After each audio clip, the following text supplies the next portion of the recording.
आदि लीला अध्याय 7 के अंदर वर्णन आता है कि किस प्रकार जो पंच तत्व हैं वे जब इस कृपा को बांटते हैं तो गोलोक से इस प्रेम धन को लेकर के आए हैं, कृष्ण प्रेम रूपी धन को, और उसका पान कर रहे हैं। कौन कौन कर रहे हैं? श्री कृष्ण चैतन्य प्रभु नित्यानंद, श्री अद्वैत गदाधर, श्रीवास आदि गौर भक्तवृंद, और हम सब बद्ध जीवों को वो बांटने के लिए आ रहे हैं। तो और जो है उन्होंने खुद इसका पान किया और फिर लोगों को, वो जैसे कोई व्यक्ति शराब पीता है, नशा करता है, तो क्या होता है, उसको नशा चढ़ जाता है। तो ऐसे ही जो पंच तत्व हैं वे सब पुनः पुनः पिया या हय महामत, नाचे गांधे हासे गाए यह छे मत मत, कि बार बार पुनः पुनः पिया या इस कृष्ण प्रेम के अमृत का पान कर रहे हैं। और पान करते करते क्या हो गए हैं? हय महामत, बिल्कुल मतलब जो है उन्मत्त हो गए, intoxicated in love of God. और पागल आदमी क्या करता है? नाचता है, कभी गाता है, कभी रोता है ना, कभी हंसता है। मतलब मैंने तो वैसे अपने जीवन में एक ही बार एक असली नशेड़ी को देखा था बहुत क्लोजली। फर्स्ट ईयर में मेरा दोस्त, फर्स्ट टाइम देखा था मैंने जीवन के अंदर इतना क्लोजली। तो जब कॉलेज में था तो पहली बार एक व्यक्ति देखा, उससे सीधा चला ही नहीं जा रहा और पूरा साइकिल स्टैंड पे आके गिर गया वो, तो बहुत क्लोजली पहनी हो। और फिर आगे क्या कह रहे हैं कि जब इस प्रकार से पंच तत्व इस पागलपन के अंदर हैं या उन्माद के अंदर हैं, पात्र पात्र विचार नहीं नहीं स्थान स्थान, जे जहां पाए तहां करे प्रेम दान। तो अब वो क्या करें? खुद तो पी रहे हैं और दूसरे को बांट रहे हैं इस कृष्ण प्रेम को, कृष्ण की कृपा को। और कृष्ण की कृपा को बांटते हुए, इस कृष्ण प्रेम को बांटते हुए वो क्या है? पात्र अपात्र विचार नहीं नाहे स्थान स्थान। कौन सुपात्र है, कौन कुपात्र है, कोई योग्य है, अयोग्य है, कोई ये देने वाला स्थान है, नहीं है, नाहे स्थान स्थान। जय जाए पहा, जय जहां पाए तहां करे प्रेमदान। और क्या है? जहां पर भी वो पा रहे हैं वहीं पर ही, जिस किसी को भी पा रहे हैं उसे क्या कर रहे हैं? इस कृष्ण प्रेम को प्रदान कर रहे हैं। और फिर आगे कविराज गोस्वामी एक और बात बता रहे हैं, लुटिया खाइया दिया भंडार उजाड़े, आश्चर्य भंडार प्रेम शत गुण बाड़े। लुटिया खाइया दिया भंडार उजाड़े, कि पंचतत्व ने क्या किया? इस पूरे कृष्ण प्रेम के भंडार को, जो कि पहले इस तिजोरी में सील पैक था, उसको ताला तोड़ दिया और उसको लूटा, उसको पिया, खाया और बांट दिया भंडार उजाड़े, आश्चर्य भंडार प्रेम। इस प्रेम का भंडार कैसा था? जितना उन्होंने बांटा उतना अधिक वो क्या हो गया? उतने गुना नहीं, शत गुना बाढ़े, 100 टाइम्स, है कि नहीं? इसलिए मैं कह रहा था, more you give the more we receive. जितना अधिक हम बांटते हैं उतना अधिक हमें कृपा प्राप्त होती है। तो नॉर्मली जब मैराथन आता है तो आप भक्तों से हम कभी रशिया की, कभी किधर किधर की कहानियां सुनते हैं ना, इधर ऐसे किताब हुआ, लेकिन वास्तविकता के अंदर हम अपने आसपास देखेंगे तो बहुत सारी स्टोरीज हमें भी प्राप्त हो जाएंगी कि कैसे बुक डिस्ट्रीब्यूशन से या प्रचार करने से कैसे लोगों का उद्धार होता है। तो वृंदावन धाम में यही की कथा बताता हूँ, और मेरा अपना व्यक्तिगत अनुभव कुछ भक्तों से मैंने कभी शेयर किया था। जब मैं कॉलेज में था तो मेरे अंदर पैशन तो बहुत था, तो हम IIT के अंदर थे, वहाँ BHU के अंदर इस साल ही वाराणसी गए थे जो भक्त लोग, तो बहुत बड़ा लगभग 1300 एकड़ का कैंपस है पूरा बनारस हिंदू यूनिवर्सिटी, 1300 एकर्स और 125 स्ट्रीम्स है वहाँ पे। तो पूरा लाइन ऐसे हॉस्टल का, फिर डिपार्टमेंट्स का, फिर एडमिनिस्ट्रेटिव ब्लॉक का, और आगे प्रोफेसर्स का, बहुत मतलब अच्छे से बना है। तो मैंने सोचा कि हम तो सिर्फ IIT के अंदर प्रचार कर रहे हैं, वहाँ पर उस समय IT BHU होता था, तो उसके सिर्फ 9 हॉस्टल थे, मतलब एक स्ट्रीम था, 125 स्ट्रीम और थे, अभी एक नहीं 10 स्ट्रीम यहाँ का जो भी है। तो मैंने सोचा कि चलो कुछ और भी लोगों को प्रचार करते हैं किसी नए स्ट्रीम के अंदर। तो IIT के अंदर तो काफ़ी बढ़ गए थे उस दौरान, तो उतना स्कोप नहीं था प्रीचिंग का। तो मैंने सोचा कि चलो साइंस फैकल्टी को चूज करते हैं, जहाँ पे BSc और MSc होता है, वहाँ प्रीचिंग करने चलते हैं। तो फिर मैं गया और 2-3 भक्त और मेरे साथ, हमने ऐसे हॉस्टल बांट लिए। मैराथन का महीना था तो हमने हॉस्टल बांटे, तुम इस हॉस्टल में जाओगे, तुम हॉस्टल में जाओगे। तो हमने कुछ हॉस्टल सेलेक्ट कर लिए जहाँ पे उस समय छुट्टी नहीं थी मैराथन के समय पे, जहाँ हॉस्टल चल रहा था। तो एक हॉस्टल में हम गए और एक रूम के अंदर 4 लड़के बैठे थे। तो ठीक है, नॉर्मली या तो एक लेगा तो सारे ले लेंगे और एक मना करेगा तो सारे मना कर देंगे, वहाँ मेजोरिटी से गेम चलता है। तो एनीवे, और मतलब कॉलेज वाइज तो मैं सीनियर था, तो मैं और एक लड़का और था, हमने फिर बुलाया उनको बाहर, तो ऐसे बताया कि हम IIT से हैं, तो उसको बड़ा रिस्पेक्ट बढ़ गया, भाई यू नो आप आए, चलो अंदर बैठाया, फिर ईयर पूछा और बैठाया उसमें। भाई सीनियर तो सब रैगिंग करते हैं, गाली दे के बुलाते हैं, यहाँ बड़े से बात कर रहे हैं, तो हमने उनको दिया, फिर तो चारों ने एक बुक ले ली। भाई तो कमाल हो गया, जैकपॉट लग गया, एक ही बार में कैनवस करने में 4 किताबें निकल गई भगवत गीता। तो ठीक है, तो हमने उनका नाम फ़ोन नंबर ले लिया कि छुट्टी के बाद आएंगे तो फॉलो वगैरह करेंगे, बुलाएंगे उन्हें। तो जब ऐसे ये 4 लड़के हो गए तो हमने सोचा कि और भी कुछ कमरों में कुछ किताबें और बटी थी। तो जब हम विंटर वेकेशन के बाद वापस आ गए तो हमने सोचा कि इतने लोगों ने किताब ली, और हमारा एक स्टैंडर्ड था, हम जिसको बुक बांटते थे हॉस्टल के अंदर, उसका नेम, रूम नंबर, हॉस्टल और फ़ोन नंबर तो उतना होता नहीं था उस दौरान, कम ही था मोबाइल तो हम लिख के ले आए। तो हमने सोचा कि चलो अब इनको प्रीचिंग के लिए बुलाते हैं, प्रोग्राम के लिए। तो उनके हॉस्टल में इनको प्रोग्राम किया। फिर जो हमारा स्टूडेंट सेंटर था वो थोड़ा दूर था, लेकिन बुलाया तो हर सैटरडे हमने उनका प्रोग्राम शुरू कर दिया। उन्होंने कुछ लड़कों ने आना शुरू किया, 2, 4, 5 ने आना शुरू किया, कुछ कंसर्न आने लगे। मैं फिर जब तक ये कहानी यहाँ पे हुई, मैं ग्रेजुएट हो गया कॉलेज से, आगे क्या हुआ मुझे पता नहीं। तो फिर मैंने कॉलेज से ग्रेजुएट हो गया, मंदिर ज्वाइन कर लिया। तो कई साल बाद मैं वृंदावन मंदिर आया था। तो वृंदावन मंदिर आया जब, तो जा रहा था तो प्रभुपाद हाउस आपने देखा होगा, जहाँ गोविंदास रेस्टोरेंट के बाजू में, तो वहाँ जो एक गेट है उस गेट से मैं जा रहा था। तो एक लड़का आया, उसने प्रणाम किया, मैंने प्रणाम किया, बोला हरे कृष्णा प्रभु। मैंने कहा हरे कृष्णा। कह रहे प्रभु जी आपने पहचाना? कुछ तो जाना पहचाना लग रहा है लेकिन सही में नहीं। बोला आप मुरली कृष्ण प्रभु? मैंने कहा हाँ मुरली कृष्ण दास हूँ, दिल्ली से हो। कह रहे आप BH में पढ़े थे? मैंने कहा भाई तुम्हें तो पूरा बायोडाटा पता है, लेकिन अब अपना ही परिचय दो कि आप कौन हो। कह रहे प्रभु जी आपको याद है आप साइंस फैकल्टी में प्रीचिंग करने, बुक डिस्ट्रीब्यूशन करने आए थे? मैंने कहा उसको तो भूल नहीं सकता मैं। तो कह रहे वहाँ पे कोबीर परिदा। मैंने कहा हाँ वो उड़ीसा से था, उसी ने किताब दिया था पहला। कह रहे वो मैं ही हूँ। मुझे तो बड़ा आश्चर्य हुआ। तो कह रहे कि फिर हम प्रोग्राम में आना शुरू किया, आप तो चले गए, बाकी डिवोटीज ने कंटिन्यू किया। तो बोला फिर मेरा वहाँ पे भगवान का ऐसा अरेंजमेंट रहा कि मैंने अपना BSc पूरा किया और फिर गेट एग्ज़ाम दिया, और मास्टर्स के लिए मैं NIT वारंगल गया। तो वहाँ से मैं MSc या M.Tech जो भी गेट में उसको एडमिशन मिला, वो NIT वारंगल से किया। तो वहाँ भी स्टूडेंट था, वहाँ अच्छे से कनेक्ट हो गया बिल्कुल। और उड़ीसा का था तो वारंगल भी आंध्रा तेलंगाना हो गया, तो थोड़ा और भी उसके लिए पास था। और भक्तों से कनेक्टेड रहा, 16 वाला सब अच्छे से चालू वालू कर दिया प्रॉपर सब। और फिर उसने जॉब किया कुछ समय, और फिर उस समय बोला कि अभी मैं वृंदावन टेम्पल में फुल टाइम ट्रेनिंग ले रहा हूँ। तो मैं बस ये बात कह रहा हूँ कि ऐसा पर सिर्फ हमें प्रयास करना है, खूब कैंडिडेट्स आपको मिलेंगे सब जगह पे। ऐसे ही मेरे साथ एक और घटना हुई थी, फर्स्ट ईयर में जाता तब मैं, तो महाराज हमेशा एम्फसाइज करते थे कि मैराथन बहुत इम्पोर्टेंट है। और समहाउ मुझे ऐसा हुआ कि विंटर ब्रेक में, मतलब नॉर्मली तो जिस दिन एग्जाम खत्म हुआ सब स्टूडेंट मुझसे भाग जाते थे, लेकिन किसी कारण से मुझे 3 दिन रुकना पड़ा मैं वाराणसी के अंदर, मुझे एग्जैक्ट कारण याद नहीं। तो मैंने कहा 3 दिन में मुझे काम तो होता था 2 घंटे का, तो दिन के दौरान बाकी सब तो खाली बैठे हैं, ना कोई फ्रेंड्स हैं वहाँ पे, ना कुछ कर सकते, तो क्या करें? तो चलो बुक डिस्ट्रीब्यूशन करते हैं, लेकिन बुक्स ही नहीं है, बुक्स कहाँ से बांटेंगे? तो उस समय वाराणसी मंदिर अभी भी, अब तो आज वहाँ पे डिमोलिशन शुरू होके दोबारा रेनोवेशन चालू हो रहा है, आज अभी इस समय प्रोग्राम चल रहा होगा वहाँ पे भी वाराणसी के अंदर। तो मैं वहाँ गया, उस समय तो बहुत छोटा मंदिर था, भक्त भी नहीं थे, पूरा एक प्रॉपर्टी डोनेटेड था।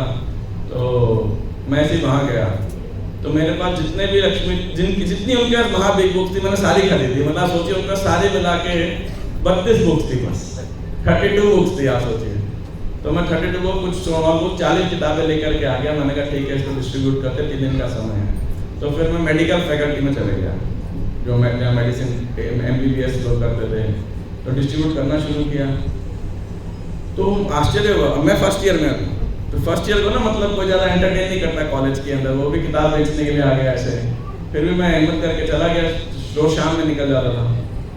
और आप यकीन नहीं मानेंगे, तीसरे दिन मेरे पास किताबें शॉर्ट रह गई। सारी बुक 2 दिन 2.5 दिन के अंदर खत्म हो गई। अगर 5 से 10 किताबें और होती तो अभी और कमरे थे और समय था मेरे पास में, सिर्फ बुक्स नहीं थे, है ना? तो और उसमें से भी फिर एक लड़का वो रेगुलर प्रोग्राम में आने लगा, तो प्रोग्राम में रेगुलर आता था, माला एक करता था, तो उसको एक बार बोलते थे गीता का एक श्लोक पढ़ो, किताब पढ़ो, तो कई बार बोलते बोलते थोड़ा परेशान हो गया। तो एक बार उसने हृदय दीदी किया, उसने बोला आप लोग बोलते हो किताबें पढ़ो, हालांकि ये इतनी पतली छोटी किताब है, ये पढ़ने में कुछ नहीं है, लेकिन बोला अगर मैं अपनी मेडिकल की बुक जमीन सारी फ्लोर पे लगाऊंगा ना, मतलब एक स्टैक लगाऊंगा, तो यहाँ से लेके छत तक पहुंच जाएगी वो। हमें इतनी सारी किताबें पढ़नी है और फिर आप बोलते हैं किताब और पढ़नी है ना, तो बहुत स्ट्रेस हो जाता है। तो हमने कहा ठीक है, आप बुक पढ़ने के लिए नहीं बोलेंगे, चलो आप माला करो, प्रोग्राम में आओ, प्रसाद लो। तो मैं कहने का मतलब है आप अकेले हैं, नई जगह है, कुछ भी है, आप वेंचर ढूंढेंगे, बाकी सब मिरेकल्स जो है भगवान करने वाले हैं। जैसे प्रभु जी कहते हैं इच्छा है होनी चाहिए और इसके बहुत परिणाम मिलते हैं। आपको पता नहीं आपकी किताब कब कहाँ जाके किसको कैसे भक्त बनाएगी, वी जस्ट डोंट नो, कब आपका प्रचार कैसे काम करेगा, हमें कोई आइडिया नहीं है, बट वो बहुत सक्षम है। तो ऐसे और भी कई अनुभव हैं, स्पेशली मेरे को अपने कॉलेज के, बट ये मैं संक्षेप में शेयर करूँगा।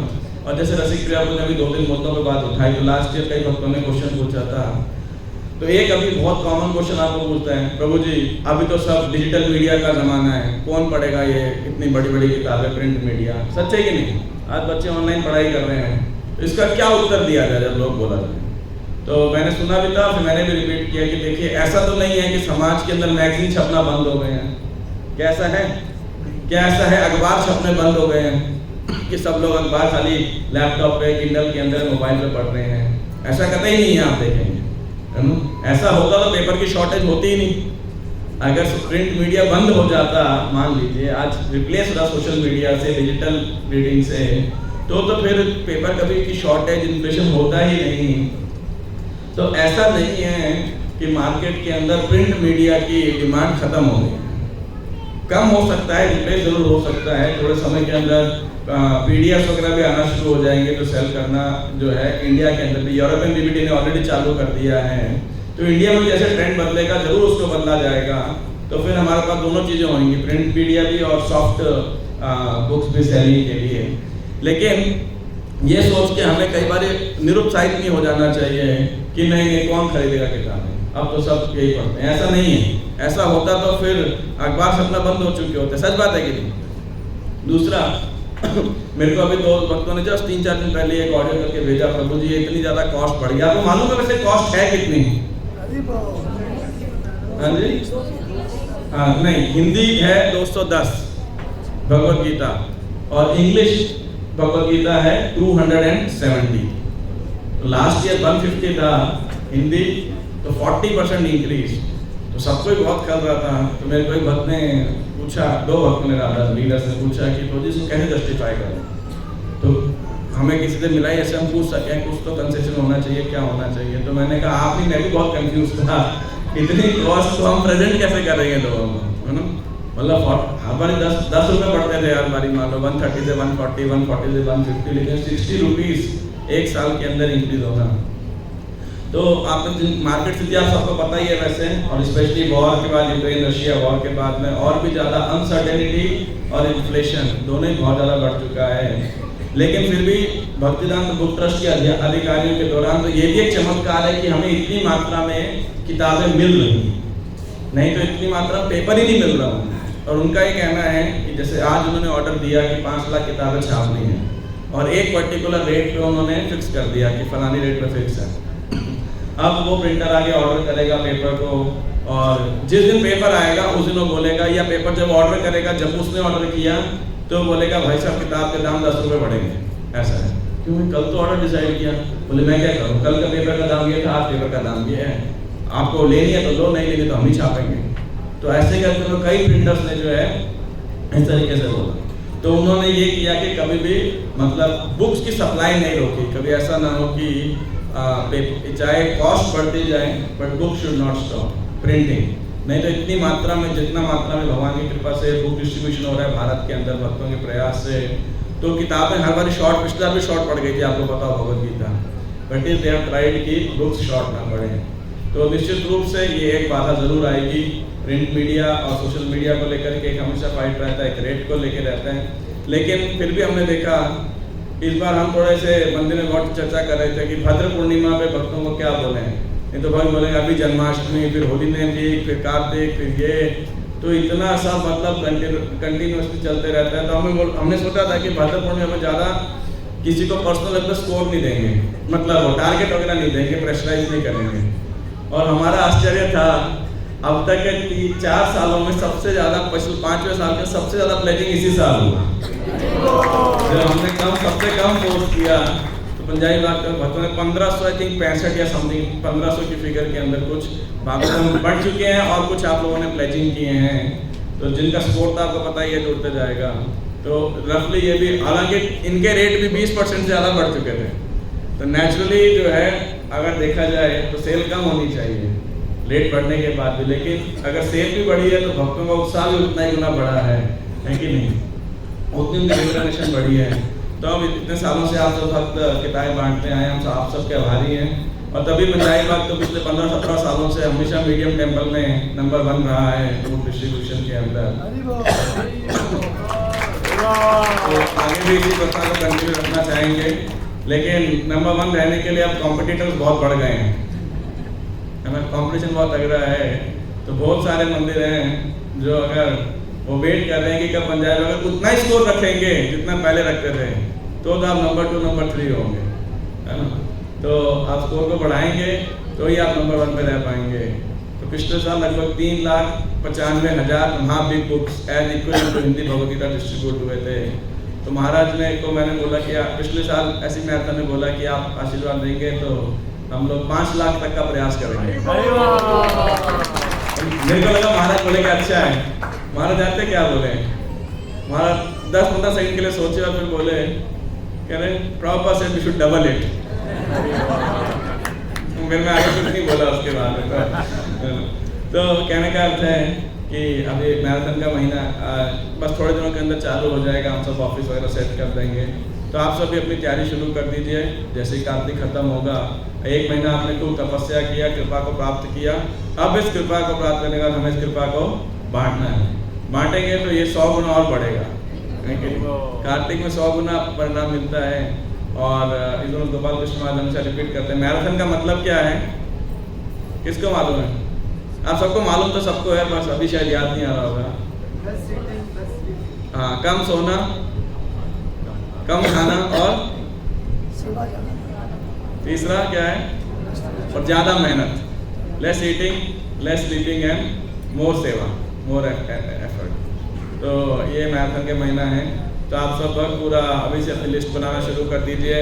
अपनी कांटेक्ट लिस्ट में लोगों को अप्रोच करना शुरू कर दीजिए, रिश्तों को, रिश्तेदारों को, मित्रों को। ऐसा मत सोचिएगा यहाँ तो होगी, यहाँ नहीं होगी।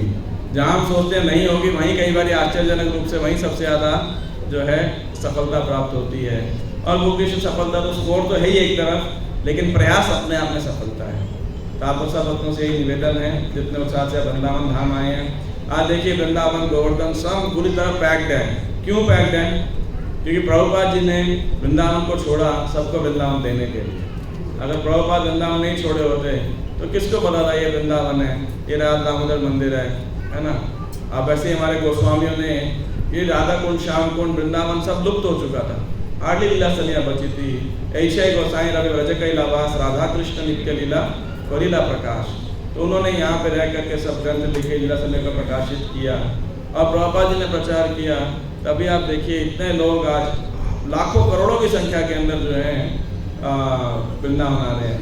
मेरे को कल किसी ने न्यूज़पेपर का आर्टिकल फॉरवर्ड किया था, तो उनको कह रहा था, उसमें था कि 2041 तक मथुरा वृंदावन पूरे विश्व में सबसे ज़्यादा विजिटेड लोगों के द्वारा तीर्थ स्थल बन जाएगा किसी भी जगह।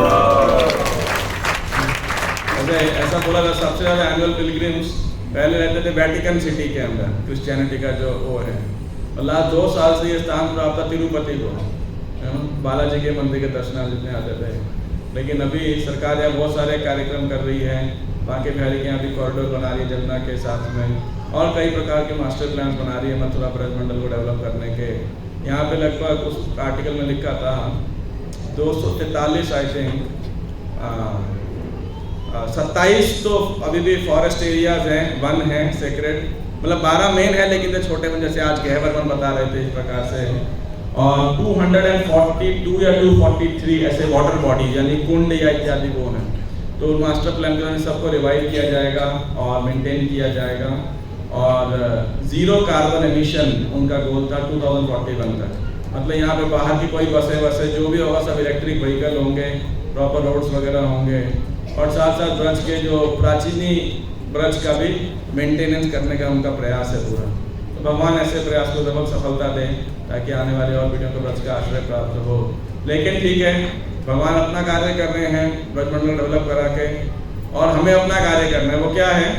लोगों तक इस ब्रजमंडल को पहुंचा के, है कि नहीं? खुद भी आना है और दूसरों को भी हमने बांटना है। तो आप सबसे हमारे यही निवेदन है कि आप सब वक्त जो है पूरा प्रयास करिए, अपने यथासंभव यथाशक्ति या उससे भी ज़्यादा, थोड़ा अपनी शक्ति से ज़्यादा प्रयास कीजिए। लगभग 15 या 20 नवंबर से हम ऑफिशियली मैराथन चालू कर देंगे और चलेगा लगभग 10 जनवरी तक, 15 जनवरी तक ये मैराथन चलता है। तो आप सब वक्त पूरा प्रयास कीजिए। हरे कृष्ण। श्रील प्रभुपाद की, वृंदावन धाम की, बहुत प्रेमानंदे हरे।